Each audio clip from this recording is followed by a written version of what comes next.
पूर्ण करने का दिन, पूर्ण करने। केवल अमृत ही नहीं बरसता, शरद पूर्णिमा के दिन लक्ष्मी भी बरसती है।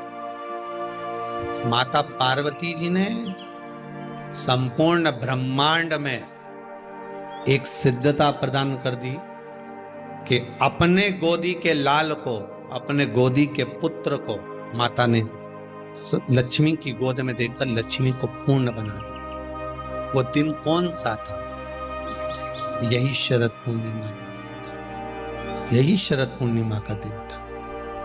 धन उलझ गया, तुमने तो कोई अच्छा सोचकर किसी को पैसा दिया, अच्छा सोचकर किसी को धन दिया और वो धन उलझ गया, नहीं आ रहा, पैसा वापस दे ही नहीं रहा। बेलपत्री के पेड़ के नीचे, बेलपत्री के वृक्ष की दो थोड़ी सी बाहर निकली हुई छाल को देख लो, बेलपत्री के वृक्ष की छाल।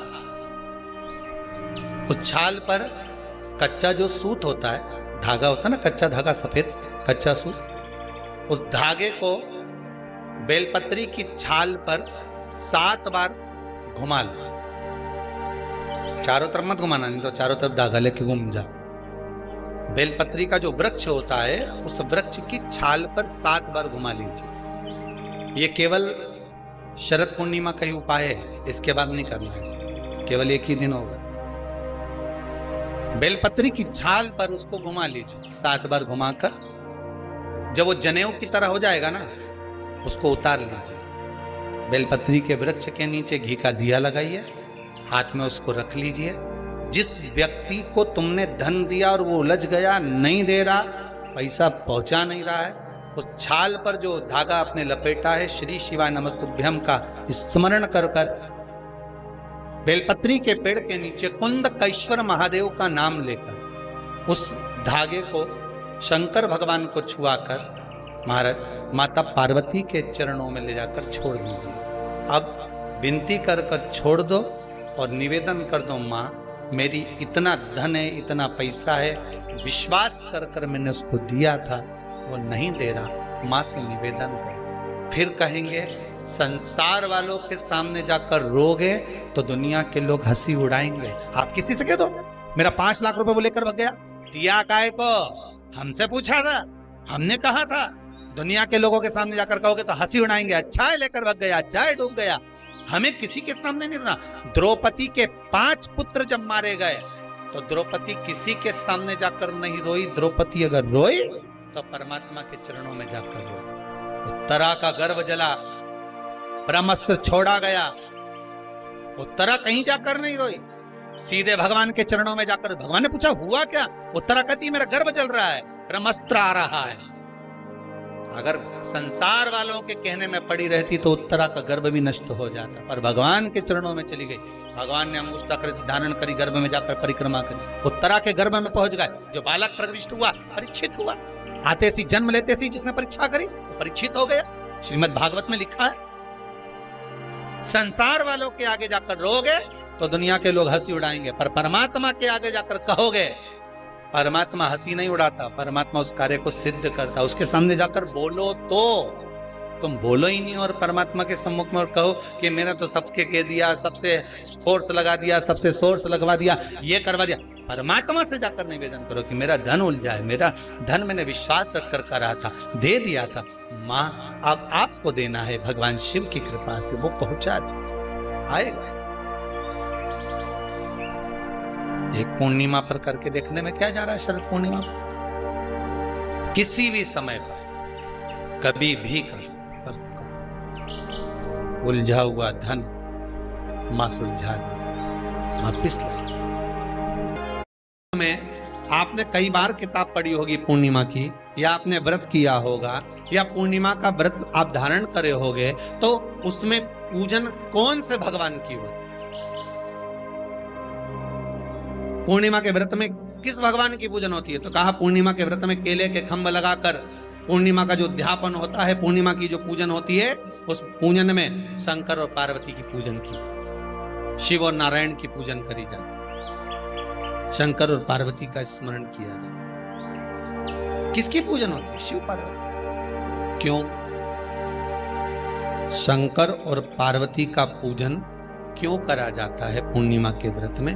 क्योंकि शिव और माता पार्वती ही केवल एक ऐसे हैं जिन्होंने अपूर्ण लक्ष्मी को भी पूर्ण बना दिया था। किसको पूर्ण बनाया है? लक्ष्मी। शरद पूर्णिमा के दिन अगर आप शंकर भगवान को एक लोटा पानी अगर शिव को समर्पित कर रहे हो, श्वेत पुष्प को रख कर शंकर जी के ऊपर सफेद फूल को चढ़ाकर अगर एक लोटा जल भी एक पात्र जल भी शंकर को समर्पित कर रहे हो, तो ये लक्ष्मी के लिए ही तो कर रहे हो। और कौन सी लक्ष्मी? पूर्ण लक्ष्मी। पूर्ण लक्ष्मी। आपको पहले भी कथा में कहा, एक बार भगवान विष्णु के सामने लक्ष्मी मैया ने बहुत तेज स्वर में कह दिया था, नारायण, दुनिया के लोग आपका नाम जपते हैं, दुनिया के लोग नारायण नारायण कहते हैं, दुनिया के लोग आपका भजन करते हैं, पर सत्य मायने में कहूं ना तो मेरे बिना दुनिया के लोगों की नहीं चल सकती। मेरे बिना दुनिया नहीं चल सकती, संसार मेरे बिना नहीं चल सकता। भगवान विष्णु ने कहा, ये तो गलत है लक्ष्मी आपका कहना। एक दिन लक्ष्मी को अहंकार आ गया। अहंकार के संबोधन जब माता लक्ष्मी करने लगी तो भगवान उसी समय पर भगवान विष्णु को क्रोध आ गया और भगवान विष्णु ने कह दिया, लक्ष्मी तू इतनी बड़ी बड़ी बात कहती है कि तेरे बिना नहीं रह सकती संसार। मैं तुझे कहता हूं लक्ष्मी, तू अपूर्ण है। तू अपूर्ण है, तू पूर्ण कब हो गई? तेरी पूर्णता कहां हो गई? लक्ष्मी की आंख से आंसू बहने लगे। आज आपने मुझे अपूर्ण कहा। आपको मालूम है आप मुझे अपूर्ण कह रहे हो? आपको ये ज्ञात हो रहा है आप मुझे अपूर्ण कह रहे हो? भगवान कहते हैं, हाँ लक्ष्मी, मैंने तुझे अपूर्ण कहा। अपूर्णता का मतलब आप जानते हो ना? भगवान कहते हैं, लक्ष्मी मैं सब जानता हूं। लक्ष्मी रोती हुई माता सरस्वती के पास पहुंच गई। सरस्वती ने पूछा, क्या बात है लक्ष्मी, क्यों रो रही हो? लक्ष्मी जी ने कहा, क्या बताऊं सखी, मेरे पति ने आज मुझे अपूर्ण कह दिया है। तो क्यों रो रही है तू? अपूर्ण अगर कह दिया, पति ने ही तो कहा है ना, तो क्यों रोना? चल मेरे साथ। और सरस्वती मैया माता लक्ष्मी को लेकर सीधे पहुंच गई माता पार्वती के यहाँ। माता पार्वती के यहाँ जब पहुंची, माता पार्वती ने लक्ष्मी जी को देखा और सरस्वती को देखा तो पूछा कि बात क्या है, क्या हो गया ऐसा, क्या हुआ, क्या है ऐसा जो तुम दोनों आज मेरे पास में आई? क्या हुआ? पार्वती जी कुछ बोलती, शिव जी का ध्यान माता सरस्वती की ओर और लक्ष्मी की ओर गया और भगवान शंकर जान गए कि आज भगवान नारायण ने लक्ष्मी जी को अपूर्ण कहा है। अब देखें माता पार्वती क्या कर सकती है, इसको पूर्ण बनाने के लिए करेगी क्या? क्या हुआ? माता सरस्वती जी बोली, लक्ष्मी को अपूर्ण कर दिया। अपूर्ण कर दिया? हाँ, तो क्या सोचना उसके लिए, इसको मैं अभी पूर्ण बना देती हूँ। माता जगत जननी पार्वती ने गोदी में विराजमान गणेश जी को उठाया और उठाकर लक्ष्मी जी की गोद में दे दिया। ले लक्ष्मी, आज से तू पूर्ण हो गई। लक्ष्मी, आज से तू पूर्ण। गोदी में जब तक संतान नहीं है तो नारी को लोग अपूर्ण समझते हैं। और माता पार्वती जी ने संपूर्ण ब्रह्मांड में एक सिद्धता प्रदान कर दी कि अपने गोदी के लाल को, अपने गोदी के पुत्र को माता ने लक्ष्मी की गोद में देकर लक्ष्मी को पूर्ण बना दिया। वो दिन कौन सा था? यही शरद पूर्णिमा का दिन था। कौन सा दिन? आवाज पकड़ लो। यही शरद पूर्णिमा का दिन था। शरद पूर्णिमा का दिन लक्ष्मी को पूर्ण करने का दिन,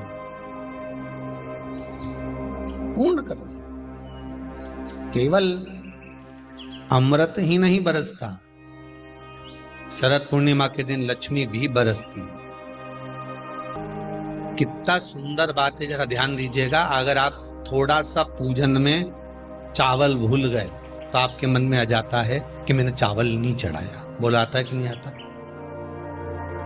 शास्त्र कहता है, अग्नि पुराण में स्पष्ट किया गया, कितना भी पूजन का सामान बाजार से लिया और कितनी भी अच्छी पूजन की थाली जमा लो, अच्छे से अच्छा विद्वान भी पूजन की संपूर्ण सामग्री पूजन की थाली में रख ले, विद्वान से विद्वान ब्राह्मण जन हो, चाहे पूजन करने वाला एक साधारण सा मानव क्यों ना हो, वो पूजन की थाली में संपूर्ण सामग्री जमा ले तो भी पूजन की सामग्री में पूजन करते समय कुछ ना कुछ रही जाता, रही जाता। अच्छे से अच्छा विद्वान भी पूजन की सामग्री में थोड़ा ना थोड़ा रह गया। अब मन में भ्रम उत्पन्न हो गया कि ये पूजन की सामग्री में क्यों रह गया, मेरे को ये चाहिए था, ये तो रह गया, मैंने तो ये चढ़ाने के लिए लाना था, मैं तो ये भूल गई। उसका कारण क्या है? हमें लगता है कि त्रुटि हो गई, हमें लगता है कि गलती हो गई, पर शंकर भगवान से कोई पूछे, शिव के भगत से कोई पूछे कि पूजन की थाली में पहले के समय में लोग पूजन करने जाते थे तो क्या पूजन की सामग्री में साहित्य कम रह जाता था? हाँ, उसका कारण क्या था? भगवान कहते हैं कारण केवल एक है, मैं खुद पूजन की थाली में, भगवान विष्णु ने संकल्प लिया था कि 108 कमल के पुष्प भगवान शंकर को समर्पित करूंगा। पहले कथा में वर्णन किया, 108 कमल के पुष्प भगवान को दूंगा। जब आखिरी दिन महीने का पूर्ण होने जा रहा था, श्रावण के महीने का, भगवान ने एक पुष्प को निकाल लिया, उसमें पूजन की थाली में एक फूल कम कर दिया। अब आपको लगे, परिवार को लगे, कुटुंब को लगे, किसी को लगे, पूजा की थाली में पुष्प, पूजन की थाली में सामग्री अगर कम रह गई है तो आप ये विचार ना करें कि मुझसे गलती हो गई, मुझसे त्रुटि हो गई। भगवान रुष्ट हो जाएंगे। भगवान अपने भक्त से कभी रुष्ट नहीं होता साहब। ये दुनिया के लोग कहते हैं कि अगर पूजन नहीं करेंगे, हमने ये ऐसा नहीं करेंगे तो रुष्ट हो। नहीं नहीं नहीं, भगवान रुष्ट नहीं होता। भगवान कभी रुष्ट नहीं होता अपने भक्त से। पूजा की थाली में सामग्री नहीं है, उसका कारण क्या है? भगवान शंकर की कथा कहती है, जिस दिन पूजन करने बैठे जान कर कोई सामग्री मत छोड़ कर जाना, नहीं तो तुम लोग हंसी खेल में कि चलो ये मत ले जाओ, ये नहीं, आप पूरी सामग्री जमा, और कोई सामग्री आप भूल गए हो तो समझ लेना कि भगवान आपके दरवाजे पर आने के लिए बेकरार हैं, भगवान आपके दरवाजे पर आना चाहते हैं। अगर कोई सामग्री छूट गई है, कोई सामग्री रह गई है, जान कर हमको नहीं, जैसे श्रीफल, नरियल जो हम भगवान के मंदिर में तोड़ते हैं, फोड़ते हैं, माता जी के सामने हमने नरियल फोड़ा, नरियल अच्छा निकल गया, भगवान ने स्वीकार करा ना करा। अगर नरियल अच्छा निकल गया तो आपने थोड़ी सी चिटक निकाल कर भगवान को चढ़ाई, बाकी का सब घर ले जाके चक्कू से निकाल के सब खा गए। और मान लो वही नरियल जो आपने भगवान को चढ़ाया, फोड़ा, और वह अंदर से खराब निकल गया, तो भगवान ने स्वीकार करा कि नहीं करा? शिव महापुराण की कथा कहती है, जो नरियल अंदर से बेकार निकल गया वो भगवान ने पूर्ण स्वीकार कर लिया, क्योंकि भगवान को मालूम है कि ये सड़ा हुआ नरियल तो चक्कू से निकाल के नहीं खाएगी, जब परिक्रमा लगाएगी तो मंदिर के पीछे पटक जाएगी। भगवान को मालूम है इस चीज का, भगवान को इस चीज का ध्यान है कि ये मंदिर के पीछे पटकेगी। अब भगवान यही कहे। अब हमको लगा कि भगवान जो सड़ा नरियल है वो स्वीकार कर लिया, तो क्या आप मंदिर जाते समय दुकान पे से सड़ा नरियल लेके जाओगे क्या? अरे बोलो तो, आप तो अच्छा बजा कर, पानी देख कर, खूब बजा बुजू के देख कर लेकर जाओ कि नरियल अच्छा होना चाहिए। आगे भगवान उसको कैसे स्वीकार कर रहा है, भगवान कैसे उसको प्राप्त कर रहा है, ये उसके आप तो श्रेष्ठ लेकर जाओ। आप तो पूरी पूजा की थाली को लगाकर, पूरी पूजा की थाली को जमा कर, पूजन का साहित्य रखकर, पूजन की सामग्री को संपूर्ण जमा कर लेकर आप जाइए। कोई सामग्री रह जाए तो आप मन में उसके लिए खेद उत्पन्न ना करें। आप तो ये सोचें कि भगवान उसको स्वीकार कर रहा है और भगवान का मन है आज मेरे घर आना। आज भगवान चाहता है कि मैं अपने तेरे घर पर चलूं। श्री शिवाय नमस्तुभ्यम, श्री शिवाय नमस्तुभ्यम, श्री शिवाय नमस्तुभ्यम। जानकारी अच्छी लगी तो प्लीज़ चैनल को लाइक कीजिए, सब्सक्राइब कीजिए। Thank for watching, thank you.